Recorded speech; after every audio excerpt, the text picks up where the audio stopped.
Olá, meus amigos do canal Retorno da Glória, graça e paz a todos vocês da parte do nosso Senhor e do nosso Salvador Jesus Cristo, e também que o Espírito Santo seja derramado abundantemente sobre o coração de cada um de vocês. Amém? E meus amigos, antes de nós começarmos o nosso assunto de hoje, caso vocês não sejam inscritos aqui no canal, então se inscrevam para não perderem os novos vídeos que são postados diariamente. E também, se esse vídeo falar ao seu coração, não esqueça de deixar aí o seu like e de compartilhar ele com outros irmãos, ok? E, meus irmãos, desde quando eu voltei para a igreja, lá em dezembro de 2005, eu coloquei no meu coração que eu iria verdadeiramente ser um cristão e que eu buscaria viver de acordo com a palavra de Deus. E eu confesso que, na verdade, eu tive que orar por um milagre, porque mais que eu me esforçasse, eu tinha uma dificuldade tremenda de conseguir ler qualquer coisa, meus amigos. Mas eu louvo ao Senhor, porque por mais que eu tenha assim feito a minha parte em abrir a Bíblia e abrir o Espírito de Profecia, sem dúvida alguma, quem colocou a fome e a sede da leitura da verdade em meu coração foi o Espírito Santo. E, irmãos, desde o início, então, da minha conversão, eu sempre apreciei toda a leitura que falava a respeito do Espírito Santo, só que eu não tinha muita compreensão do assunto do batismo do Espírito Santo. E lá em 2008 ou 2009, eu não me lembro muito bem, eu comprei um livro, O Batismo do Espírito Santo, do pastor Dennis Smith, e a partir daquela leitura, a partir daquele livro, Deus colocou no meu coração a necessidade de buscar diariamente a presença do Espírito Santo, e Ele também colocou em meu coração a necessidade e a urgência de pregar constantemente sobre esse assunto. E amigos, hoje eu entendo por que Satanás trabalha tanto para que o Espírito de Profecia não seja apresentado juntamente com a Bíblia nas pregações que são feitas na igreja, porque se a Bíblia fosse aberta em conjunto com o Espírito de Profecia, hoje Deus teria um povo pelo menos esclarecido. E estando esclarecidos, cada um poderia tomar a decisão de viver ou não as verdades que aprendeu. E, irmãos, quando nós lemos a respeito do batismo do Espírito Santo no Espírito de Profecia, nós compreendemos que sem entendermos e sem buscarmos essa bênção é impossível participarmos da última obra que Deus efetuará nessa terra através dos seus servos fiéis. Queridos, em Atos, no capítulo 1, versículo 8, ali Jesus diz aos seus discípulos: "Mas recebereis poder ao descer sobre vós o Espírito Santo, e sereis minhas testemunhas tanto em Jerusalém, como em toda a Judéia e Samaria e até os confins do mundo." Veja, Jesus fez essa promessa aos seus apóstolos. Contudo, essas palavras valem tanto para nós como valeram para os discípulos daquela época. Mas se a promessa também é para nós, por que hoje vemos tão pouco da manifestação do Espírito Santo no meio do nosso povo? Bom, lá em Testemunhos Seletos, volume 3, páginas 211 e 212, da versão digital do livro, diz assim: "Cristo declarou que a divina influência do Espírito Santo deveria estar com seus seguidores até o fim. Mas essa promessa não é devidamente apreciada e, portanto, também não a vemos cumprir-se na medida em que poderíamos ver." Amigos, nós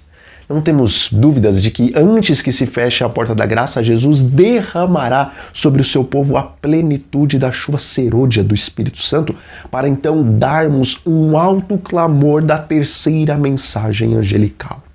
Contudo, o fato de sabermos que do alto receberemos poder para dar a última advertência ao mundo, não significa que realmente nós apreciamos essa promessa do batismo do Espírito Santo. E Ellen White foi bem clara no início do texto, que está lá em Testemunhos Seletos, volume 3, dizendo que a influência do Espírito Santo, semelhantemente a como foi sentida pelos apóstolos e os primeiros discípulos de Cristo, ela também poderia ser sentida nos nossos dias, caso verdadeiramente apreciássemos essa promessa. Ou seja, meus amigos, se como indivíduos nós estamos em um estado de mornidão, não é porque a igreja em Laodiceia tinha que ser morna até o momento em que ela receber a chuva serôdia, mas sim, cada um de nós, tanto líderes como os leigos que se encontram em um estado de letargia espiritual, só estamos assim pelo fato de que não apreciamos verdadeiramente a promessa do Espírito Santo. Porque se nós, como indivíduos, realmente apreciássemos essa promessa, individualmente estaríamos fervendo com o mesmo zelo que os apóstolos e os primeiros discípulos tiveram. E o texto do Espírito de Profecia continua dizendo assim: a promessa do Espírito Santo é assunto em que pouco se pensa. E o resultado é o que se espera: aridez, trevas, decadência e morte espirituais. Amigos, hoje, timidamente, alguns pastores e também alguns pregadores estão falando sobre a importância do batismo do Espírito Santo, mas, no geral, a igreja está pregando inúmeros assuntos, sábado após sábado, que não tem nada a ver com a obra que o povo deve realizar e que não tem nada a ver com a urgência do derramamento do Espírito Santo sobre o povo de Deus. Irmãos, ainda que essa igreja não cairá, mas permanecerá, a verdade é que, espiritualmente, nós estamos rapidamente afundando. E em vez dos líderes e dos pregadores leigos estarem clamando para que todos tomem posse do colete salva-vidas, ou seja, em vez de estarem pregando constantemente sobre a importância, a necessidade e a urgência do batismo do Espírito Santo para os nossos dias, tais líderes e tais pregadores estão contando historinhas do conto da carochinha e também promovendo gincanas em brincadeiras, enquanto a água já está para cima das nossas cinturas e estamos prestes a nos afogar espiritualmente. Amigos, a aridez, as trevas, a decadência e a morte espiritual dentro da igreja se dá por causa dessas pregações infantis e teologicamente presunçosas que hoje a maioria está trazendo para os púlpitos da casa do Senhor. E a verdade é que parece que está havendo uma epidemia de egos inflados e quase todos que estão subindo aos púlpitos para ali estarem pregando só estão abrindo as suas bocas para serem admirados pelo seu conhecimento teológico, enquanto outros estão contaminados com um medo de serem taxados de fanáticos ou de perfeccionistas e por isso fazem pregações neutras para não serem alvos de perseguições. E o texto do Espírito de Profecia termina assim: assuntos de menor importância ocupam a atenção e o poder divino que é necessário ao desenvolvimento e prosperidade da igreja e que traria após si todas as outras bênçãos, esse falta, conquanto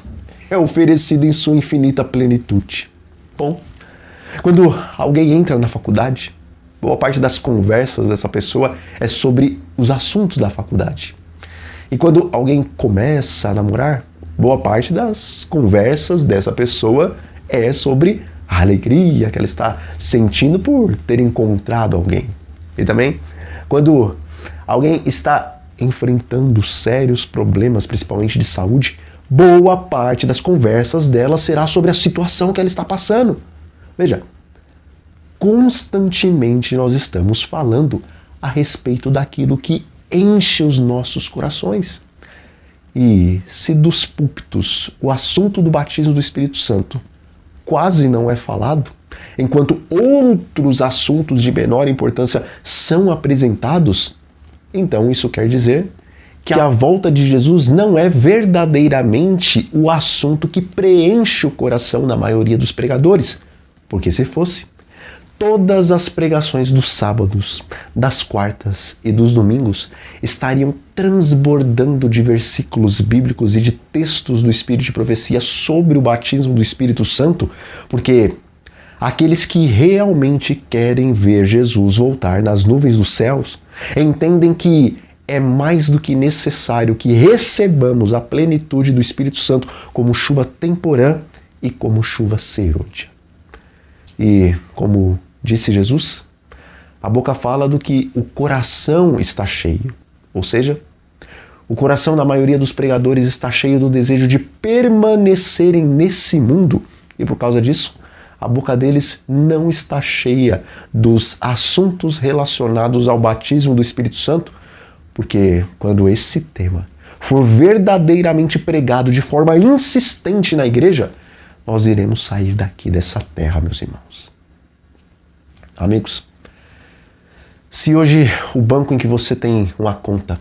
começasse aí a distribuir milhões e milhões de reais a todos aqueles que quiserem receber, e a única regra para receber esses milhões fosse ter que ir até o banco e pedir alguns milhões no caixa, então, certamente aqueles que, sabendo disso, não fossem até o banco para pedir os seus milhões por direito, essas pessoas seriam taxadas de loucas. Bom, no texto que eu citei do Espírito de Profecia, diz que o banco do céu está disposto a distribuir de forma ilimitada o valiosíssimo dom do Espírito Santo e as condições que a palavra de Deus apresenta para recebermos esse dom mais valioso do que as maiores riquezas do mundo é pedir, buscar e bater na porta do céu, porque todo o que pede recebe, o que busca acha, e para aquele que bater, a porta lhe será aberta. Bom, meus amigos, nós vamos ficando por aqui, e o meu desejo e também a minha oração é que o Espírito Santo complete essa mensagem na mente e nos corações de cada um de nós. Então, um grande abraço a todos e até a próxima.